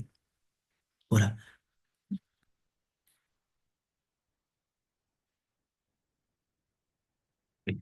Autre question? Oui. Je vais vous poser une question concernant la situation des comptes de l'Église entre 1905 et 1923, puisqu'en fait, vous avez dit dans votre intervention que c'était des conseils paroissiaux qui avaient été chargés de la gestion notamment du pionniers du culte. Donc, il y a quand même pas mal d'argent qui circule. Or, ces conseils paroissiaux sont quand même des organismes complètement informels, qui n'ont pas d'existence juridique. Donc, je me demande comment tout ça a fonctionné, parce qu'il y a quand même pas mal d'argent qui passe. Quels sont, voilà, est-ce qu'on a une idée de la manière dont c'est organisé cette. Voilà, je vous une autre question également, si vous voulez bien. Juste, le Conseil d'État, après 1870, a quand même été l'un des fers de lance, je peux dire, de l'anticléricalisme et de la lutte contre, enfin, contre l'Église. Enfin, je caricature, hein, je comprends tout ça. Est-ce que ça veut dire qu'en 1923, il avait un peu changé sa manière de voir les relations entre l'Église et l'État en France? Voilà. Alors pour les finances, j'ai parlé uniquement des conseils de paroisse parce que j'évoquais les fabriques, mais naturellement, l'argent commence par être redistribué au niveau diocésain aux conseils paroissiaux. Excusez-moi, c'est une question. C'est un problème légal, fiscal, notamment. Il y a des sommes considérables qui circulent, et sans contrôle, enfin, Oui, mais sans contrôle, disons, avec un contrôle qui n'est pas légal. C'est ça qui m'étonne. contrôle qui n'est pas légal, oui, mais Il y a des détournements de fonds, mais on n'a pas la possibilité de faire poursuivre. On va être très pratique. Non, il y a des fondations. mais oui, il y a des associations, enfin, pas des associations, mais des. Une remarque, une question. À propos du Conseil d'État, j'avais un peu la même situation que monsieur. Léon Noël est quand même très catholique. Ah, c'est la spécificité de Léon Noël. Mais les braves de la Villeneuve. Mais c'est intéressant d'observer oui. effectivement que le Conseil d'État devient là philo-clérical, si je puis dire, Oui, absolument. dans la négociation de l'accord, et particulièrement pour Blondel. Alors, j'ai plus les dates en tête, mais il me semble que c'est un fils de Blondel qui est ensuite au Conseil d'État et qui servira également d'instrument, en fait, de point de passage entre l'Église et l'État, mais j'ai plus la chronologie en tête. Et à propos de la deuxième question de ce monsieur, il me semble qu'il y a quand même la loi de janvier 1907 qui organise de manière, disons, un peu sommaire, sur la base de la loi de 1901, le statut des cultes, mais de manière transitoire. C'est pas un rite juridique, en fait,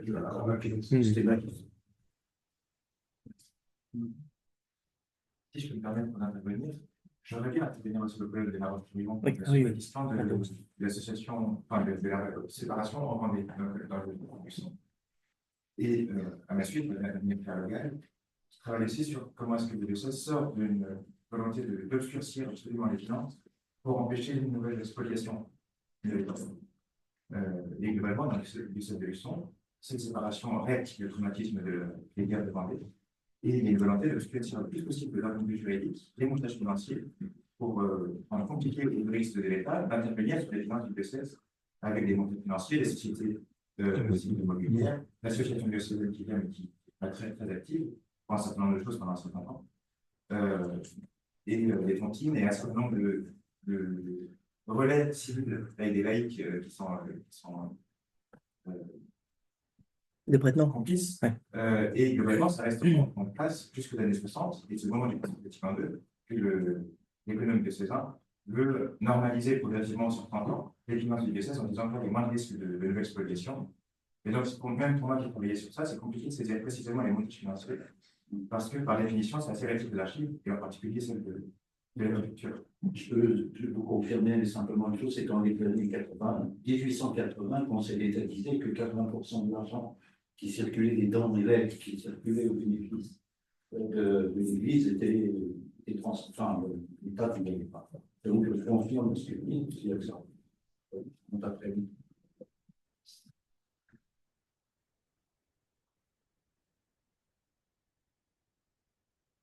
Et pour le Conseil d'État, enfin, je confirmerai, mais il y a quand même toute une jurisprudence qui est favorable aussi à l'Église catholique, mais ça n'empêche que les membres du Conseil d'État ne sont pas forcément. C'est vrai que Léon Noël est un cas particulier, mais Ébrard de la Villeneuve n'est pas catholique. Je me demande s'il n'est pas protestant ou tout simplement un croyant.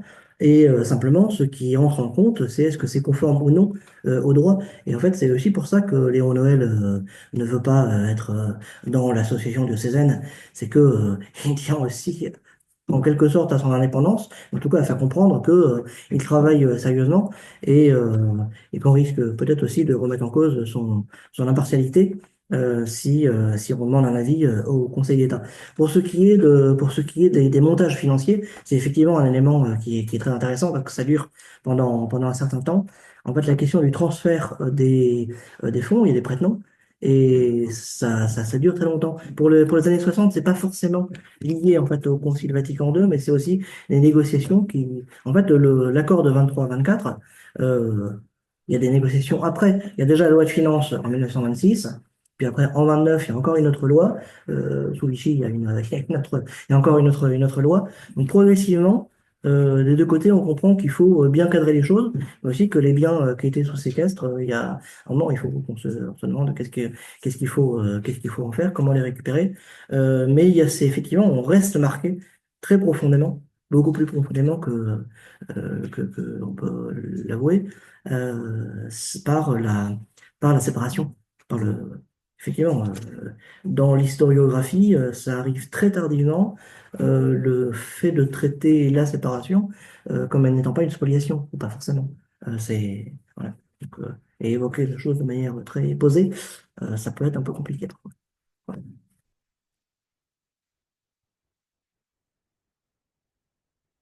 Ah, il y a une question peut-être.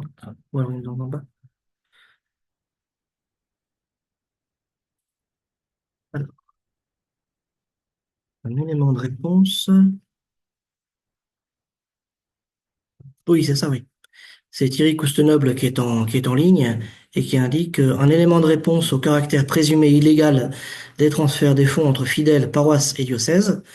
De nombreuses associations loi 1901 sont créées entre 1904 et 1924 pour recueillir les biens des paroisses. Oui, c'est des prête-noms. Certaines existent encore en périphérie des paroisses. Le curé est souvent membre de droit et donc documenter leur histoire serait une réponse intéressante. Voilà.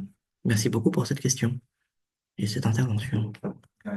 Sur le syndicat ecclésiastique, Oui. avec la possibilité pour les professions libérales de devenir syndiqués, en Vendée en tout cas, il y a un syndicat ecclésiastique qui est creux, qui est juste un outil de gestion immobilière et qui est tenu par les diocèses et qui est un des outils juridiques qui permet d'avoir des biens du diocèse sans les associations et avant que les associations diocésaines ne soient mises en place.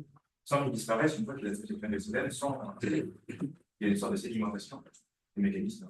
Oui, mais c'est justement parce que la possibilité est laissée par le pape de ne pas créer l'association de Césaine. Donc ça veut dire qu'il y a bien des possibilités de gérer les biens de l'Église, ou en tout cas de gérer les fonds, que l'évêque de Fréjus refuse jusqu'au bout. Parce qu'il considère que le droit commun, en fait, suffit pour lui. Plutôt que de rester quand même éventuellement prisonnier d'une structure, justement, et d'être de nouveau spolié, de perdre de nouveau les biens ecclésiastiques. Là, il me semble qu'on ne parle pas tout à fait de la même chose parce que les associations cultuelles prévoyaient la gestion des biens en fait nationalisé en 1789 et remis à disposition de l'Église par le Concordat de 1801, voire acquis par l'État par la suite, parce qu'on sait qu'il y a un certain nombre d'églises qui ont été construites par des fidèles, mais en réalité repris par l'État. Donc, gestion des biens antérieurs qui étaient à la disposition de l'Église antérieurement à 1905, alors que ce dont nous parlons, ce sont les biens qui sont acquis après 1905 par le biais notamment du denier du culte, des dons, etc. Donc c'est quand même, ce sont des choses différentes. Et l'opposition du pape aux associations cultuelles ne concernait pas les associations non cultuelles, d'une certaine manière, si on suit à la lettre ce principe.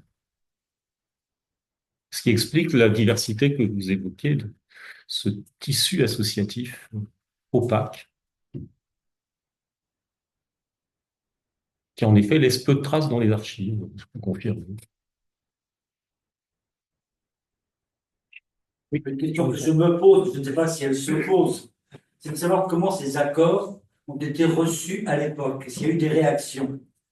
Parce que, bien évidemment, il n'y a pas eu d'événement central qui aurait provoqué une couverture médiatique, comme si c'était même si c'était anachronique. Il y a eu des réactions, aussi bien du côté catholique, ou que du côté, dans le camp, disons, anticlérical, qui lui-même par un bloc, qui est très, Ah bah oui. très diversifié. Ah oui. Disons que en fait, Quel est l'impact? Et la question que là, c'est est-ce que sur le moment, les gens ont compris que c'était quelque chose d'historique? Maintenant, avec le recul qui nous paraît historique, que s'est-il passé à l'époque? alors effectivement, ouais, la réflexion sur le fait que aujourd'hui ça nous paraît historique et qu'à l'époque, effectivement, on a un siècle après cet événement. Donc il y a beaucoup de choses qui nous paraissent extrêmement simples, mais c'est vrai que on peut aussi comprendre le fait que en 1925, ceux qui hésitent à créer des associations de Cézanne, en fait, parce ils trouvent que la situation est compliquée. En fait, les accords de 1923-1924, c'est simplement un échange de lettres donc comment dire, c'est l'avis du Conseil d'État, et puis c'est un échange de lettres entre le président Poincaré et le nonce. L'échange de lettres indique que donc la conformité des associations de Cézanne envisagées, conformité au droit, et le nonce dit voilà, je note aussi l'engagement du chef de l'État, du président du Conseil, pour que ces associations envisagées, en fait, on n'est jamais passé par une loi. C'est ça la particularité. C'est un accord international sans que rien n'ait été signé entre les deux, simplement un échange de lettres qui vaut accord international. Il n'y a pas eu de loi. C'était le projet de Pie XI, en fait, qui a un débat au Parlement. Et en fait, ça a été présenté et puis ça s'est pas extrêmement bien passé. C'est-à-dire il risquait pas d'y avoir il risquait de pas y avoir de majorité. Donc, ils ont compris qu'il fallait trouver un autre biais. Disons que l'encyclique rend public, en fait, l'encyclique de Pie XI rend public, officialise cet accord. Voilà. Donc, de la part de l'opinion catholique, on savait qu'il y avait des négociations avec le pouvoir. On savait qu'entre Rome donc, et la France, il y avait des négociations, mais c'est l'encyclique qui rend public, qui officialise cet accord et qui confirme qu'il n'y a aucune remise en cause de ce que Pilis avait décidé, mais c'est simplement, en fait, donc, comment dire, l'opinion catholique se positionne par rapport à l'encyclique, pas par rapport aux accords de 1923-1924. Pour ce qui est des réactions d'opposition, j'ai évoqué ça tout à l'heure, la semaine de défense laïque, c'est décembre 1923. En décembre 1923, on sait que l'accord est très proche. Il manque juste la signature de Pie XI pour l'encyclique. Et en fait, la semaine de défense laïque comprend très bien que, en fait, finalement, l'Église de France va avoir un statut légal. Et donc, c'est ça la réaction. Après, dans mon niveau du monde politique, c'est toute la campagne pour les législatives de la part du cartel des gauches qui est opposée en fait, qui veut vraiment une application stricte, donc qui refuse les associations des Cézanne, la question du concordat aussi, donc en Alsace, la question des congrégations. Donc c'est ça l'opposition. Après, les autres sont favorables. Tous ceux qui faisaient partie du gouvernement au moment de Poincaré, Briand y a participé, donc tout le monde le reçoit. Et en fait, il y a le 1er janvier 1924 à l'Élysée, il y a un banquet qui est organisé, le nonce est reçu, et tout est pour le mieux dans le meilleur des mondes. Voilà. Et donc, 15 jours plus tard, c'est l'encyclique. Mais il faut, il faut lire les comptes rendus et il y a notamment un rapport du nonce, en fait, envoyé à Rome. Ça, c'est dans le livre d'Émile Poulain. Il baigne dans le bonheur. Voilà. Donc, voilà, pour savoir ce que l'opinion catholique en pense, c'est ça. Pour le paroissien de base, ça ne change rien. Non. Non, sauf ceux qui se sont engagés. Oui, Voilà, mais sinon, ça ne change pas grand-chose. Non. Y a-t-il d'autres questions? Oui. Puisque la loi sur les associations n'est pas la même en Alsace-Lorraine et qu'il n'y a pas, et qu'il y a encore le plus nord-est, il y a des différences en Alsace-Lorraine sur les associations diocésaines. En fait, le statut de l'Alsace-Lorraine fait qu'il n'y a pas besoin d'association diocésaine, puisqu'il y a tout le système concordataire qui continue à fonctionner. Le clergé est rémunéré par l'État, les biens sont gérés par les fabriques. Je ne crois pas que, à ma connaissance, qu'elles aient été supprimées en Alsace-Moselle, mais ça, je suis pas un grand spécialiste de l'Alsace-Moselle, ça mériterait d'être vérifié. Je ne crois pas que vous ayez trouvé de mention d'association diocésaine en Alsace-Moselle. On est en droit concordataire, donc il n'y a aucune raison que l'accord de 1924 s'y applique. Accord dont il faut rappeler il repose côté gouvernement français, donc droit français, il repose sur les lois de 1901 et 1905. Les associations diocésaines, ce sont d'abord des associations loi. Non, associations diocésaines, ce sont des lois 10. Ce sont des associations loi 1901. Alors, il y a différents. Oui, oui. Non, parce qu'il y a différents statuts. Comment ça, il y a différents statuts? Au niveau des associations gérant les biens, non, il n'y a pas aussi des associations 1905?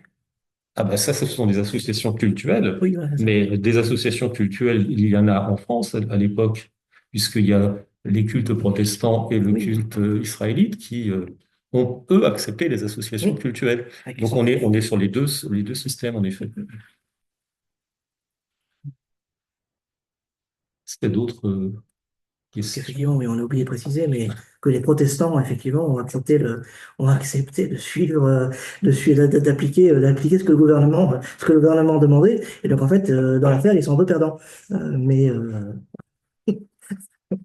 Oui, vous vouliez intervenir.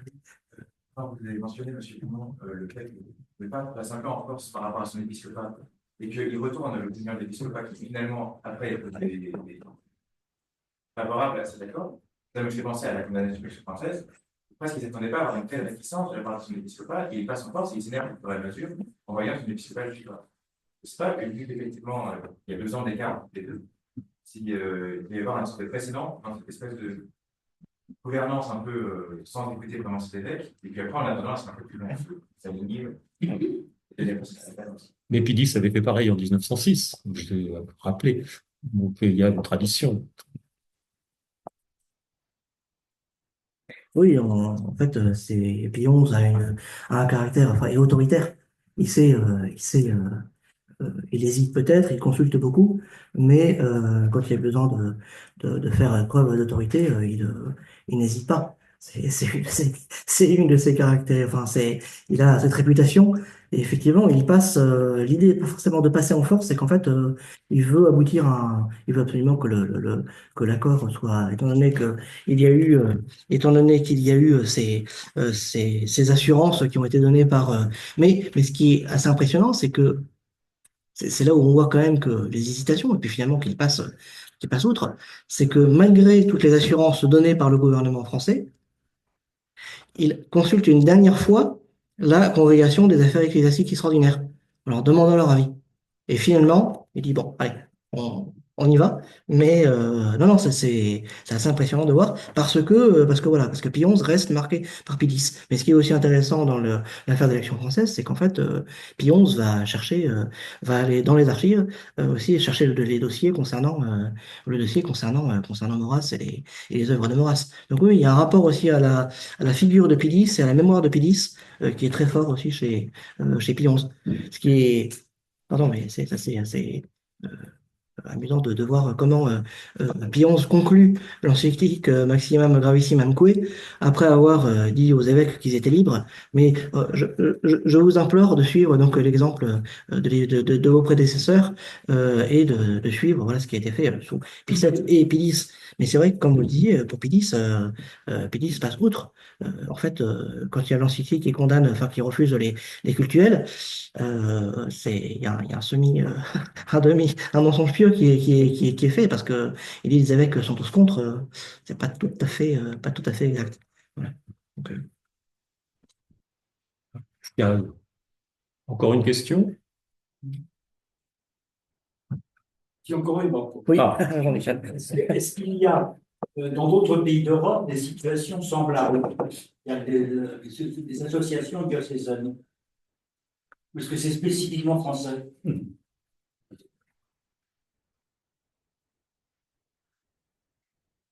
De toute manière, ce ne sont pas les mêmes, puisque le système associatif français est propre à la France. Mais oui, on a évoqué les associations allemandes, mais je ne pourrais pas vous expliquer comment elles fonctionnent. Mais Je pense que le principe de base, s'il y a des associations de Césaines qui existent, le principe de base, c'est qu'elles sont présidées par l'évêque, en tout cas, et en lien, parce que c'est ça l'article, là, je voyais tout à l'heure, donc c'est l'article 2 des statuts types, c'est le président de droit et l'évêque. Ces associations sont présidées par l'évêque, qui est en union avec le Saint-Siège. Voilà. Et les membres, donc il y a des membres élus, et puis il peut y avoir des membres honoraires qui en sont nommés, mais l'essentiel, c'est vraiment le lien avec le Saint-Siège. Et en cas de problème, en cas de contestation ou de problème dans l'application, le Saint-Siège sera consulté. Et d'ailleurs, Pie XI le dira à un consistoire en disant que les évêques n'hésitent pas à consulter et on y répondra autant que possible. Voilà. Et donc, non, je pense que s'il y a en Italie, il y a un concordat, donc je ne sais pas s'il y a des associations diocésaines. Voilà. Voilà. La situation Mais en tout cas, voilà, l'idée, et c'est aussi ce pourquoi Pie X avait condamné, c'était aussi le fait que l'évêque n'était pas président, enfin ne présidait pas euh, ces associations. C'était le lien aussi avec l'Église. Voilà. Donc, oui. Je veux savoir si le débat sur les associations diocésaines s'accompagnait également d'un débat sur le statut de l'Assemblée des cardinaux archevêques. Ah, c'est plus tardif. non, c'est 1919, la création de l'ACLA. Oui, mais les questions des... Si c'est pas un sujet du tout. Je ne crois pas dans les négociations qui ont lieu. Par contre, il y a le statut du nonce qui passe comme doyen du corps diplomatique. Ça, c'est, voilà. Il y a la question effectivement de la nomination des évêques, hein, le mémorandum de Gaspari. Mais par contre, non, il me dit rien. Je crois pas. Il faut regarder mais je crois pas. Oui, la création, c'est 1919, mais la question du statut juridique. Je me demande si en un sens, on ne peut pas quand même dire que les éléments sont liés au sens où il n'y aurait pas eu d'assemblée des cardinaux et archevêques de France, il n'y avait pas eu la séparation. Tout au long du XIXe siècle, hein, l'idée d'une assemblée des cardinaux et archevêques est rendue impossible, me semble-t-il, par une application stricte du concordat.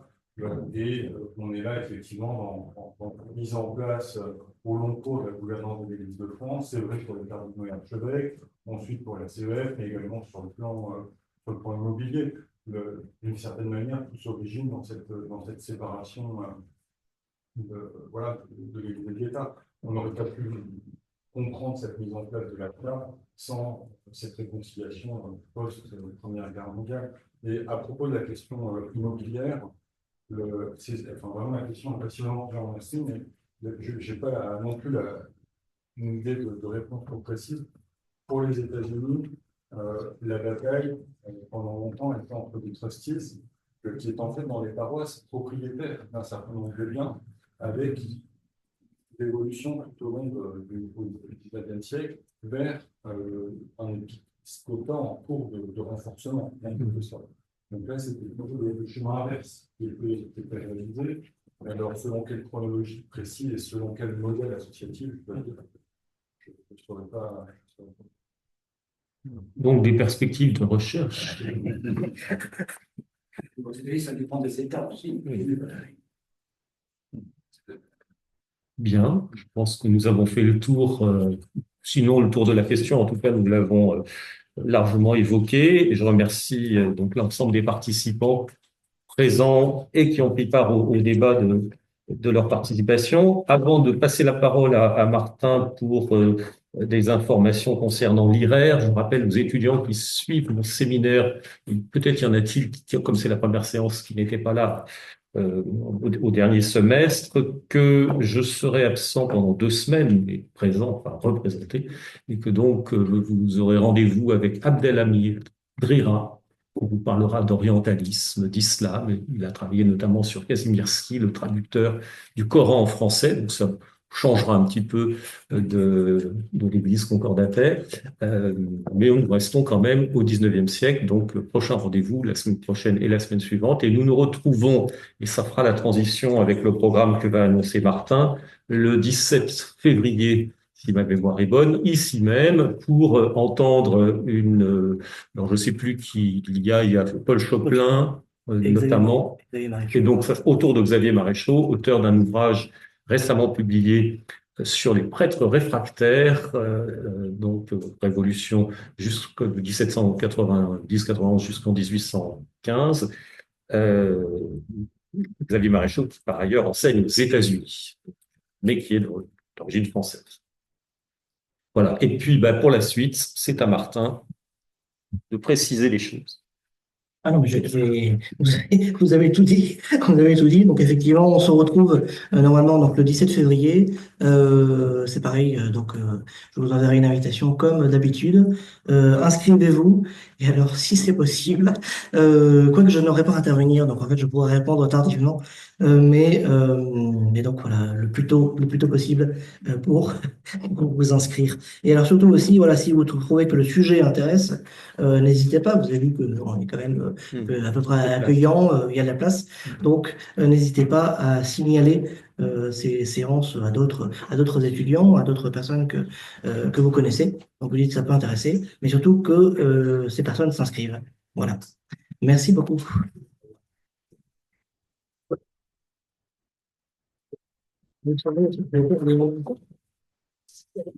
Récupérer la feuille que j'ai fait passer. Arrêtez.